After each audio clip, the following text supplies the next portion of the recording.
जय हिंद साथियों, प्रहारी मुंबई न्यूज़ से मैं जावेद शेख और इस वक्त हमारे साथ मौजूद हैं कांग्रेस प्रवक्ता निज़ामुद्दीन राइन सर।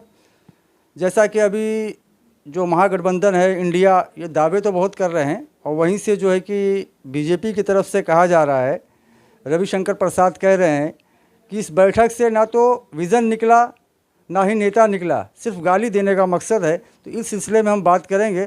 सर, जैसे अभी बैठक ख़त्म हुई है तो वहाँ से बीजेपी के जो रविशंकर प्रसाद नेता हैं, उन्होंने कहा है कि ना इनके बैठक से विज़न निकला ना नेता निकला, सिर्फ गाली देना मकसद है। क्या कहना चाहेंगे इस पर? देखिए, रविशंकर प्रसाद जी जो हैं एक बकलोल नेता हैं। वो जब भी बोलते हैं कुछ इसी तरह की चीज़ें खोज कर लाते हैं। आज पूरे देश में इंडिया की जो चर्चा है, जो काम हो रहा है, वो शायद उनको घबराहट हो चुकी है और उनको क्या, उनके नेता मोदी को भी घबराहट हो चुकी है। आज जिस तरह से 2 दिन के अंदर इतने बड़े पैमाने पर संगठन ने पूरी तैयारी करके अपना विज़न सामने रखा, जिस तरह से उन्होंने अपनी 3-4 कमेटियों का गठन कर दिया, जिस तरह से नेताओं का उपयोग किया है और बगैर किसी बहस के, किसी झंझट के 2 दिन के अंदर चलने वाले इस समिट में हर वो विषय पर चर्चा हो गई जो आवश्यकता है। रही बात किसी नेता को संयोजक का या कुछ दूसरे विषय का, अभी एक ही दिन में सारी चीज़ें निकल कर नहीं आने वाली हैं। ये 18 से बजाय 28 दलों का गठबंधन है और बड़े ही प्यार और भाईचारा का गठबंधन है।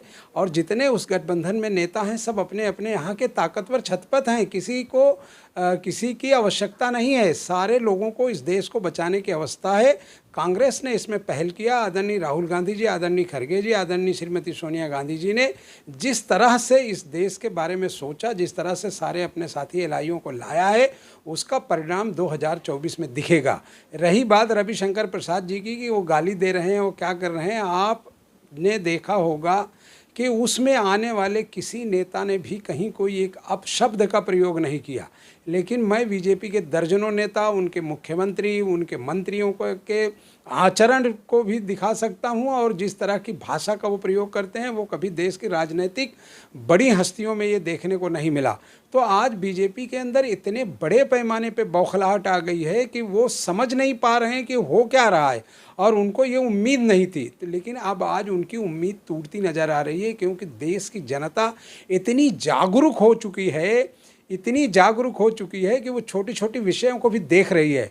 आज सोशल मीडिया का ज़माना है। आप जाइए, 1000 अकाउंट चेक करिए, 900 से एक ज़्यादा अकाउंट आपको जनता के अगर ऑफिशियल मिलेंगे तो आज हर जगह इंडिया की बात हो रही है, इंडिया का जिक्र हो रहा है।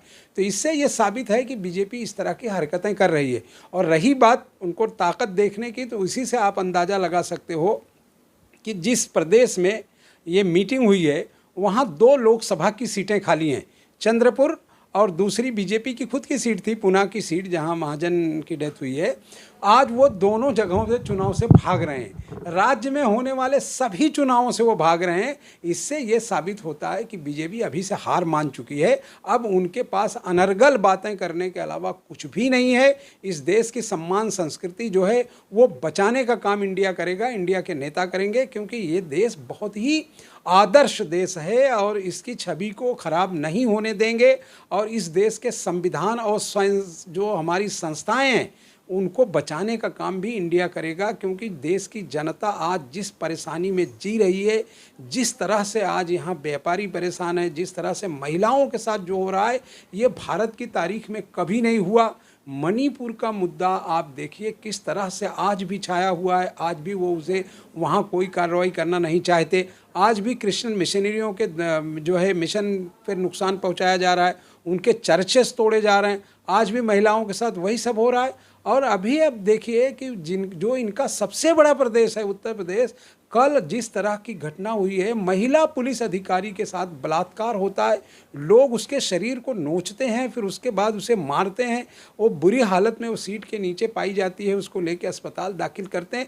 तो आज ये बेटी बचाने का जो इनका नारा था, बेटियों को सम्मान देने का जो नारा था, वो भी इनका फ्लॉप गया। इसलिए आज देश की जनता ये देख रही है कि इस इंडिया के गठबंधन की ओर कि कितना जल्दी चुनाव आए और वो अपना निर्णय दे और देश का भविष्य जो है सही और सुरक्षित हाथों में दे। देश के प्रधानमंत्री नरेंद्र मोदी जी तो यहाँ तक कह दिया उन्होंने कि ये जो गठबंधन इंडिया है ये दिशाहीन है। उनसे बड़ा ज्योतिषी और भविष्यवक्ता इस देश में अब तक कोई पैदा नहीं हुआ, क्योंकि वो जिस दिन पैदा हुए और जब तक अभी वो हैं वो सिवाय झूठ के कोई बात करते नहीं। हर चीज़ें आप उनके राजनीतिक जीवन से जुड़ी देखिए, सिवाय झूठ के कुछ नहीं है।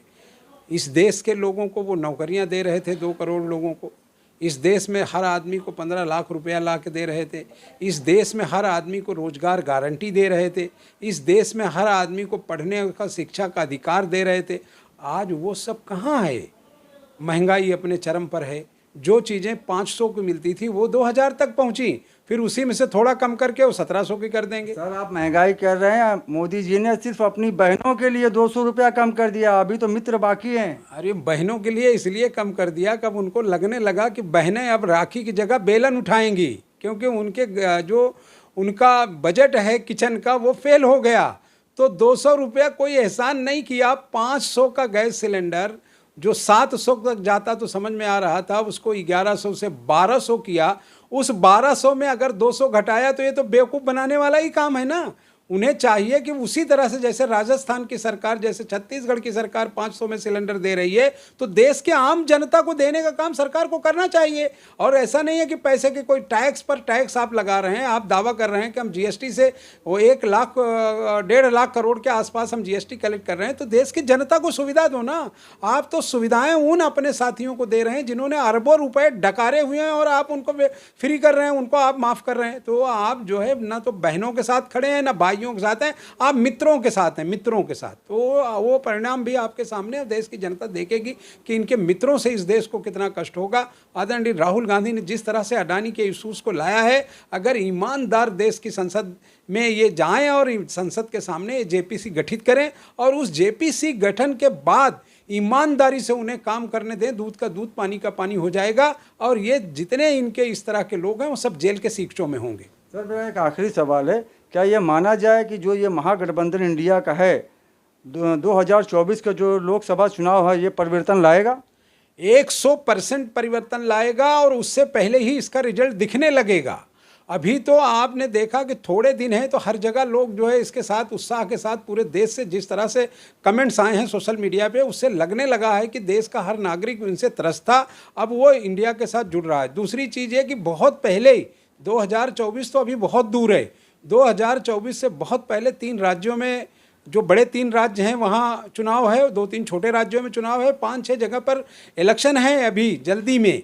यानी यही जो है आगे की लोकसभा के लिए आपको फेस दिखेगा। मध्य प्रदेश है, मध्य प्रदेश के बाद आपका छत्तीसगढ़ है, आपका हरियाणा है, राजस्थान है, इस तरह के प्रदेशों में चुनाव है, और इसी से इनको पता चल जाएगा कि इंडिया का गठबंधन कितना बड़ा काम कर रहा है और देश को सुरक्षित हाथों की ओर ले जा रहा है। धन्यवाद आपका। प्रहारी मुंबई न्यूज़ से मैं जावेद शेख।